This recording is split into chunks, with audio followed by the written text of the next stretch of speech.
Greetings and welcome to the Upper Pen Podcast. My name is Dakota Van Linden, and today I'm speaking with S.A. Barnes, or Stacey Kade, about her book, Dead Silence. Barnes starts the book off in the tower, where Claire, our protagonist, is being interviewed by a couple of shady men about a disaster out at the edge of space, one that she was the sole survivor of. Dead Silence is a wonderful example of sci-fi horror and unreliable narrators. It's difficult to discern reality from fiction in this book because Claire doesn't know herself. Thank you, Stacey, for being here. Thank you so much for having me. I love that description of the book. That's fantastic. I really loved it, and it's such a good sci-fi horror. So that is awesome. I love sci-fi horror, so that is a delight for me to hear that. So how did you get started with Dead Silence? From an idea standpoint, it was really, I always have kind of a very basic idea in mind of something that like, ooh, that's cool. And in this case, it was just sort of this vague idea of, wouldn't it be cool to be able to like explore the wreckage of like the Titanic or, the artifacts and that sort of thing. And, so I sort of had this like vague mental notion of people wandering through, an abandoned cruise ship and what would that be like? And, so that part sort of like sprung out from there. Sprung, is that a word? You know what I mean. And then in terms of the actual like practical writing of it, I had written the first, I want to say like 80 or 100 pages, and took me a while to get going. I had to redo the beginning like 8, maybe more than that times. There was even like a point of view from, oh gosh, Reed at the beginning, because I was like, oh, he could be a point of view character. Like I really did not have, it took a lot of trial and error figuring things out to what I wanted it to be. But I finally got about 80 pages, and I was, still writing YA and trying to sell another proposal in YA. And I was sending this to my agent at the time, and I'm like, okay, take a look at this. It's, I know it's really left field for me, because it really is left field for me. But can you please look at it and, tell me what you think? And when she got back to me, the first thing, because I thought I was writing a sci-fi thriller. And the first thing she said to me when she got back to me was, you need to write the rest, and this is not a thriller, this is horror. And I was like, oh, okay, well, that makes sense given what I love to read, but I was not thinking that way when I was writing it. So that the idea of having to rewrite it actually was something that I kept thinking about when I was reading it, because it's back and forth from Claire's perspective. So I was wondering how that came about, if it started off that way or if you were just straight timeline or. So I knew my sister who works in publishing also, and I always run things by her, and she's always like, you just have to make things difficult for yourself, don't you? And I'm like, yes I do. So I've always like chosen things that have, it's like, oh, well, let's do it this way. And it's like, that's possibly the harder way to do it. I wrote dual first person point of view in YA novels for years, which is like really tricky with the timeline and balancing everything. And in this one, I knew from the beginning that I wanted to be telling this. I wanted her telling the story. I wanted those framing chapters of, this has already happened, and I'm going to tell you, what happened to the best of my ability. And then I knew at some point those two timelines had to join up. In fact, when I sent it out for some feedback from some other writer friends, someone said, this reads like a sequel. Why don't you just write the book? Why don't you just write, book one? And I was like, because what I wanted was, I think it's so much harder after you've failed big time at something and facing that again. And so that to me was what Claire was dealing with. It was not the sparkly, not that she's ever sparkly, because she's not, let's face it. She's not a sparkly personality. I love her still the same, but she's, yeah. I wanted her to be facing that possibility of failure again after having experienced such a brutal loss. And so I wanted to start there. So it wasn't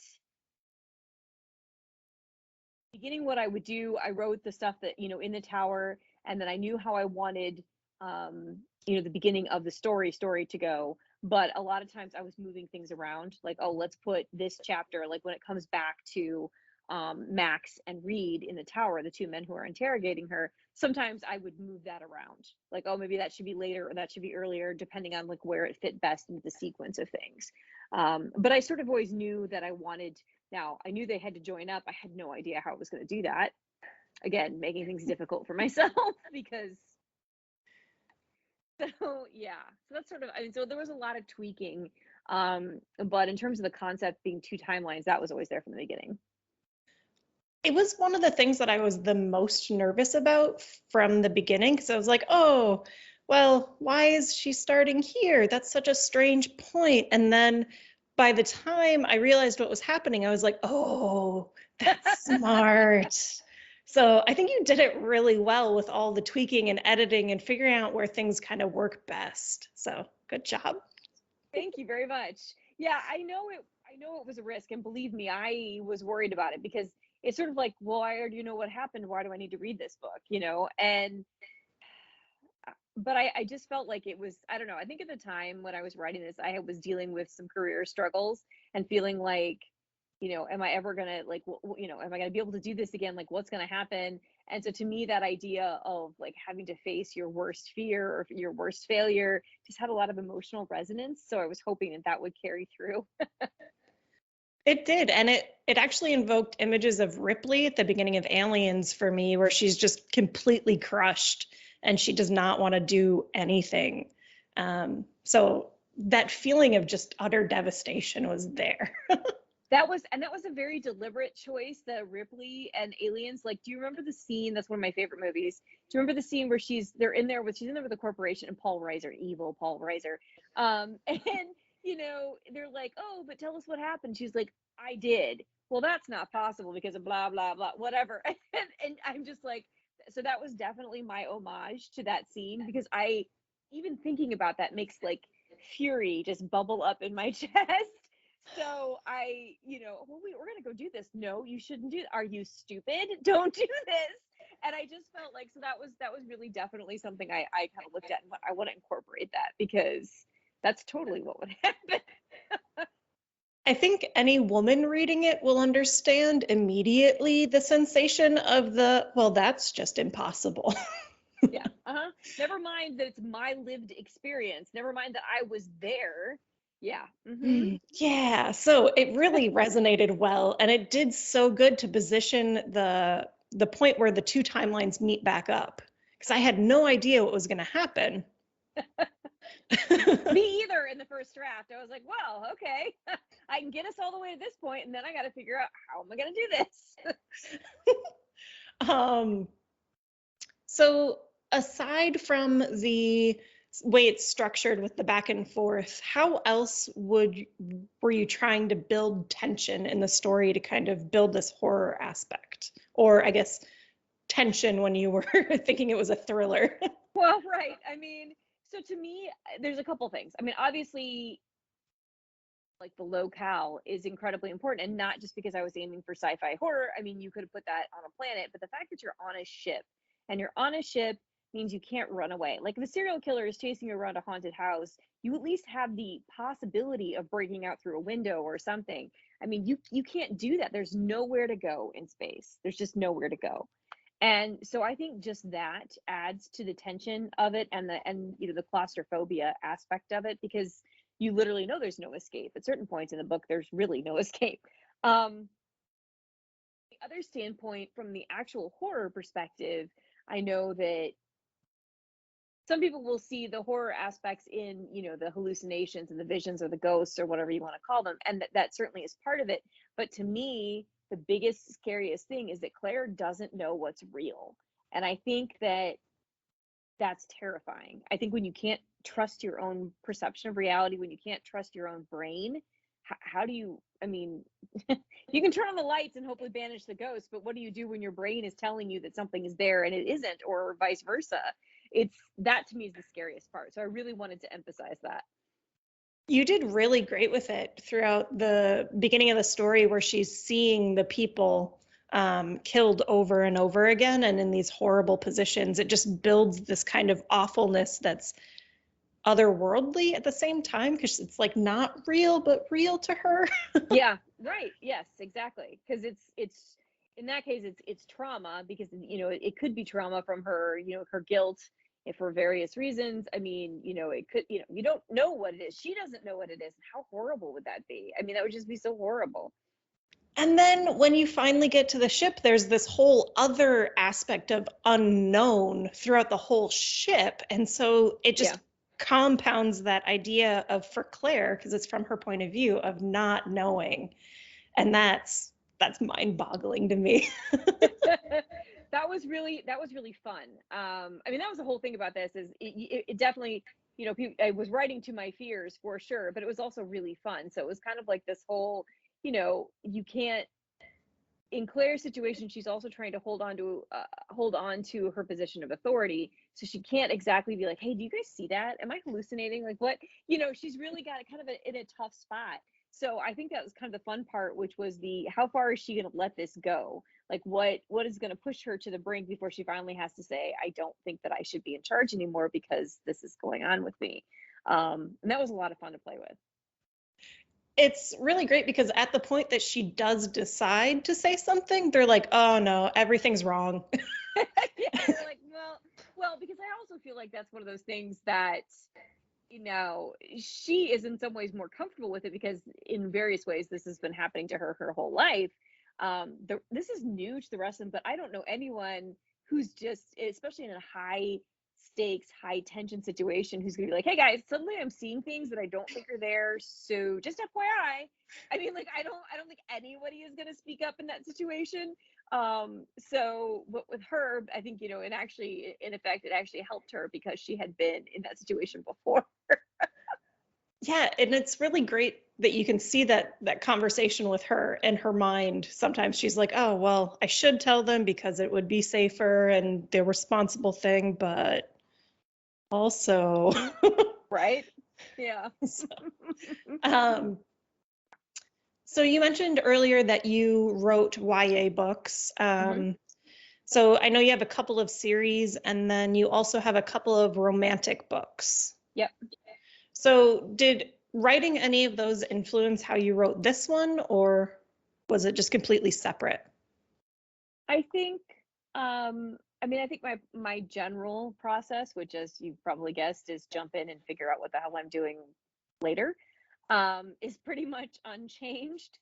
I think that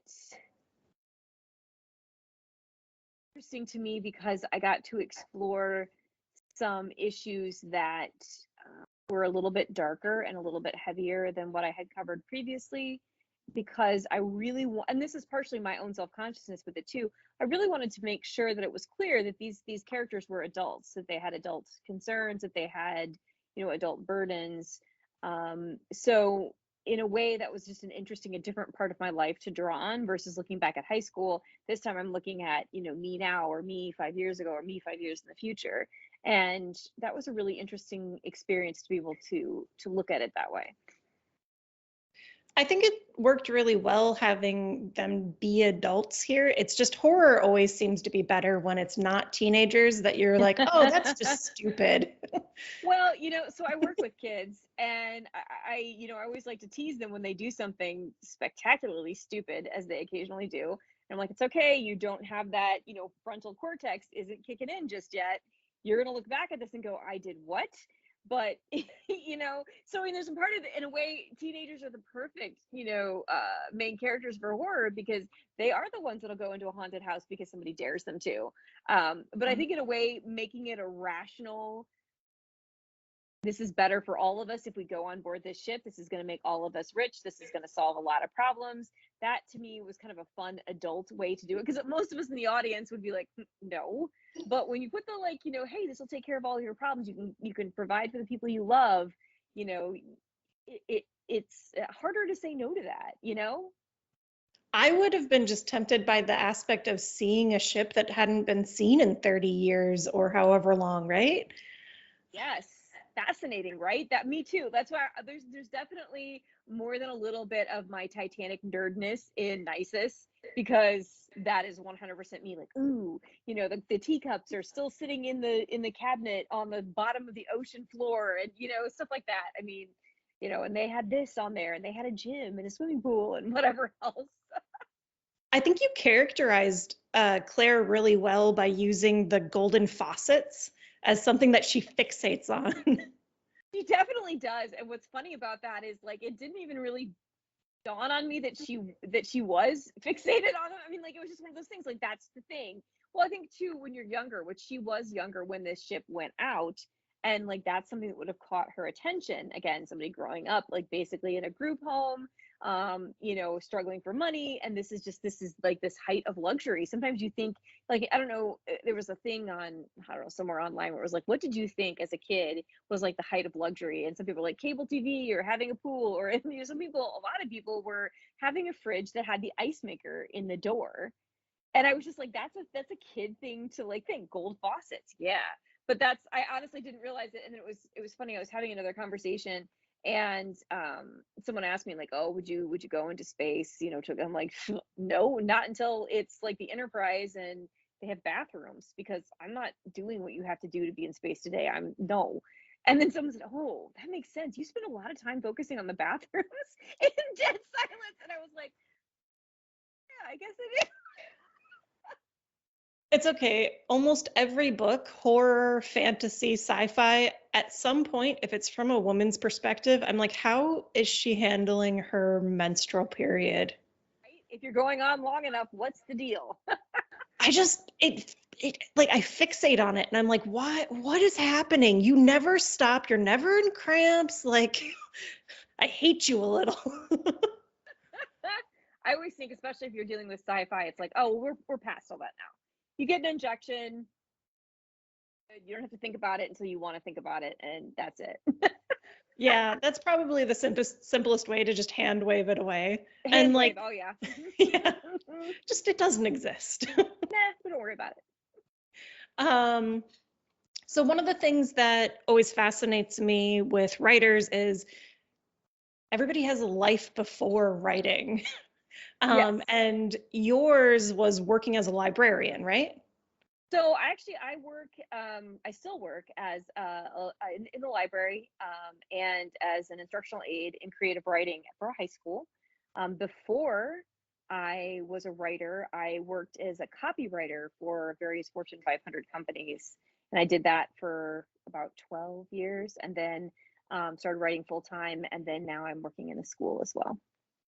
How do you feel that, like, how was the transition between being a copywriter slash working librarian to writing novels that actually get published?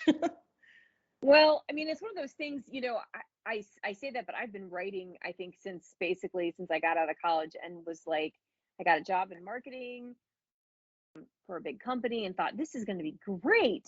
And then I got into it and I was like, this is not great.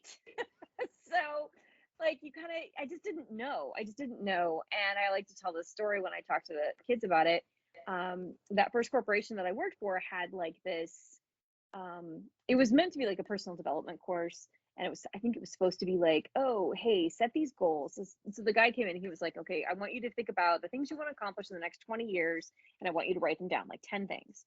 And I think it was meant to be like, oh, I want to be, vice president of this division by 35 or whatever. I was 22 at the time.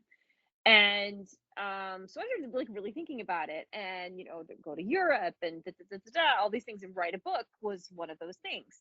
And then the guy, gives us the time to write these things down, and he comes back and he says, I want to know how much time and effort are you putting into accomplishing each one of those things, because almost everything you've written down, probably everything you've written down, takes time to accomplish. Even if it's like a trip to Europe, you have to plan it, you have to save up.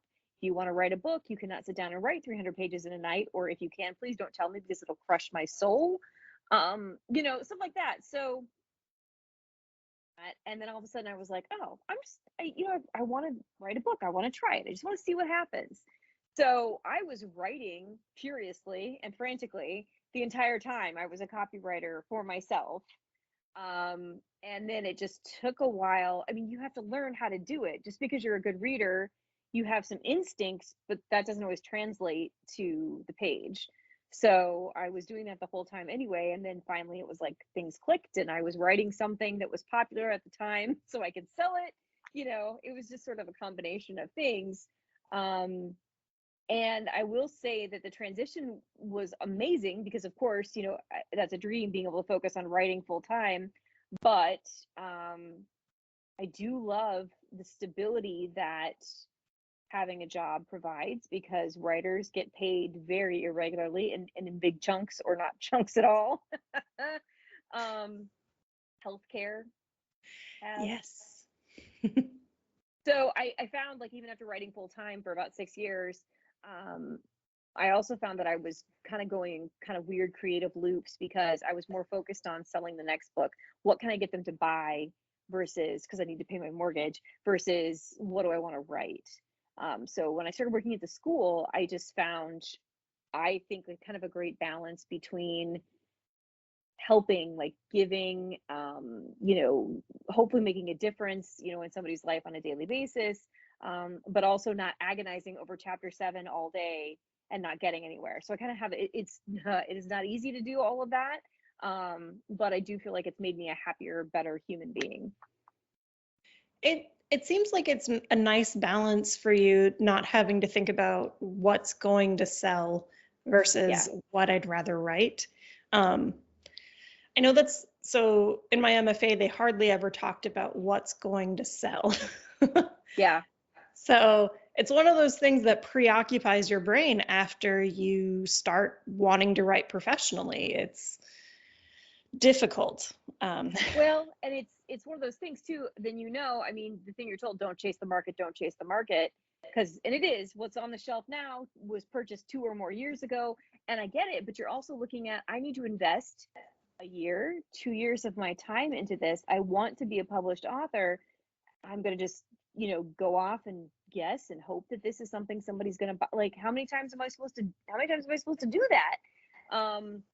Excuse me. And especially if you've already got a track record and you're trying, like, at the time I was trying to build into YA, I was trying to build more of that. I mean, but the interesting thing is probably, if I were still in that mode, if I were still full time, I don't know that I would have written Dead Silence. And so I'm really grateful that this opportunity, that everything came out the way that it did. But it is a really weird intersection of art and business that I have not yet mastered. I don't think most people have. There's that wonderful story about George Saunders when he was writing as a copywriter, and he wrote the Great American Novel, and his wife read it and cried because it was so bad. Because he thought that's what you were supposed to write, and then she found all these little like limericks that he wrote at work that were like hilarious, and that's what he got published on. So it's one of those weird things. It's such a strange business. It's such a strange world because, you write something like this, for example, even Dead Silence. I wrote it because it hit all my, like, ego, whatever, like, ooh, I want to do this sort of thing.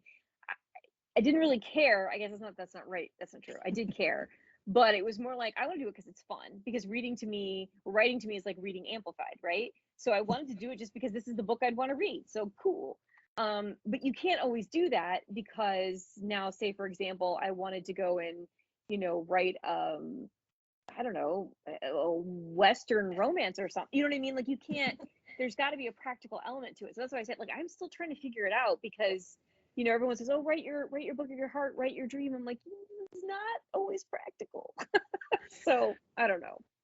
I think this book hit the perfect sweet spot of exactly what I want, from like homages to Alien and Ghost Ship and Oh, I love Ghost Ship. Ghost Ship is like the best terrible movie ever. it's beautiful and it's not greatness. Exactly. I mean, exactly. I will tell you that I still watch the beginning of that movie like this, with my hand in front of my eyes, because the wire, Oh, like, yeah, oh, no. it's so gross. It's so gross. Oh, no, I don't even watch the beginning. I skip until they like are on the ship, like the main cast. I'm just like, yeah, okay. So, I mean, but I love it. I love that movie. I watched it so many times. Aliens also. I'm not a purist, because that's really the only one that I will watch on a regular basis, is the second one. I love the first one. It's my favorite. It I might just, need to watch it again, because I think like I'm so used to aliens, and Alien moves so slowly by comparison, and it doesn't have the romance, the hint of romance, which is one of the things that I love in Alien. Yeah. So Or not Hicks? I don't remember his it name is, anymore. isn't it Hicks? I think it is. It's Yeah. Hicks. Yeah, it's Corporal Yeah. Hicks. Michael Yeah. Biehn. It's the same guy who plays in Terminator. He plays Yeah. Kyle. What's Kyle's name? Kyle. Oh, is that his last name or his first name? I can't remember. Is his first name? I think it's his first name. That's a weird situation anyway, with your son sending you back in time to date your mom. Mom, yeah, it is, but it's like so, oh my gosh, I traveled through time for you, Sarah. Okay, whatever you want. So I did like that little aspect of Kane and Claire. I thought that was really subtly done, but also it was just nice that it was there. So she had a little support. I knew pushback, and there has been, why do you have to put that in there? And I mean, obviously, having a background as a romance writer in general, I'm always looking, and even I always, YA, my books always have kissing in them. That's just kind of the way I'm structured as a person. But really, to me, it was character. I mean, it was character driven because Claire has such a hard time letting go of her fear to really connect with people. That was a huge leap. That was, that was a big leap for her.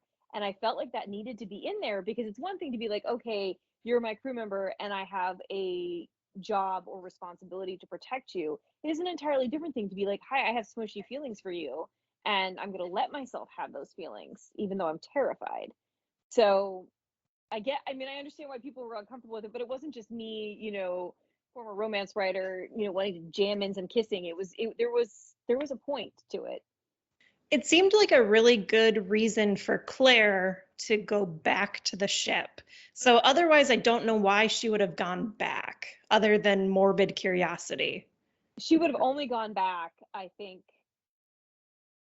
That's the only reason that she would. And in that case, I think it was responsibility as much as anything. I mean, obviously she cares about all of them, but it was really about, I screwed up and I think I got them killed. And if there's a chance that I didn't, or a chance that I can still, rectify this situation, I have to take it. I have to try. Yeah. So it seemed like a really good fit and very subtle and not overpowering. So it was really nice in the horror aspect to kind of keep it going. Thank you. I was thinking of Aliens specifically when I was doing that, because I thought, so many times in horror, it's used, like any kind of love interest, however slight, is used as a I'm gonna let you care about this person, then I'm going to kill them in some horribly brutal way. And I mean, yeah, okay, but I don't know. I also liked what the heck was it called? Happy Death Day. Oh, And yeah. there's a romance in that, which I liked. So I don't know. I like it. So all the naysayers can go away. Thank you. Exactly. I'm going to send them to you. Sounds good. I'll ignore them too. So you mentioned that you like other horror books. What would you recommend for people who want to read more like this? I'm not sure if this is considered. Holly Wallace has written a book called Dead Space, actually, which was the original title for this book. And I loved it. I don't know where that falls in terms of the horror slash sci-fi thriller line, but if you liked Dead Silence, you will like this. You'll like Callie Wallace's Dead Space, and she also has one called Salvation Day, which was excellent. Um, there is a novella called The Scourge Between Stars coming out from Nightfire. I don't know when, and I'm really sorry, but I read it and it was really, really good. And I think that that's another thing you guys should all check out. And this one isn't sci-fi exactly. It kind of is I think it's The Hollow Places by T. Kingfisher. I always get confused as Hollow Place or Hollow Places. I get that. To me, it is sci-fi because it's kind of got a multiverse sort of aspect to it. But there could be an argument either way, I suppose. And I just loved it because, you know what? It was funny. It was funny and it was scary and it was delightful. And I feel like there needs to be more of that. And hopefully the little traces of humor in Dead Silence come across. And you will, if you liked that, you would obviously love The Hollow Places. What are you working on next, if anything?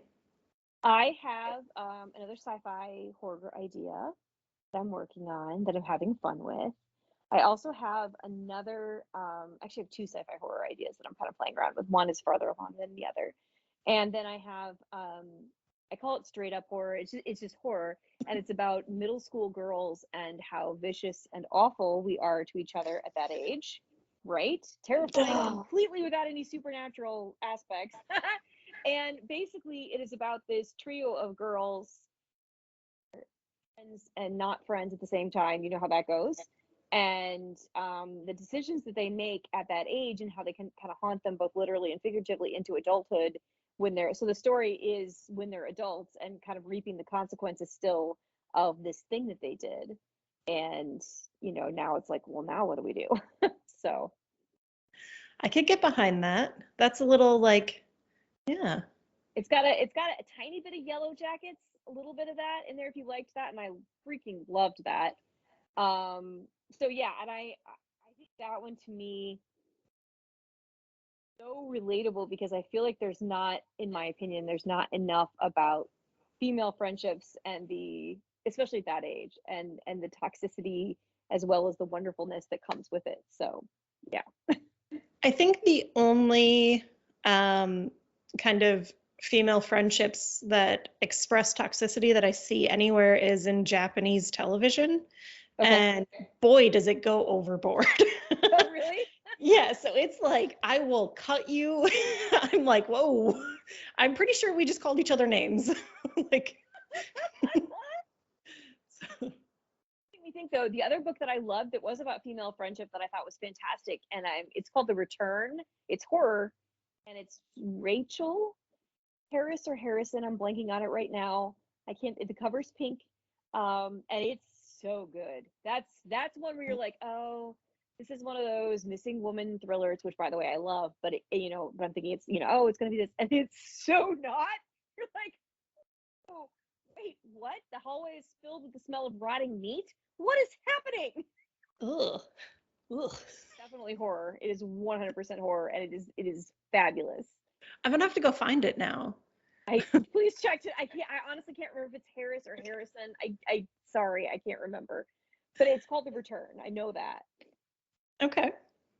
Well, thank you, Stacey, for being here. Thank you for having me. This was a blast, and I hope I did not talk your ear off. No, it's the perfect amount of talking. Good, thank you.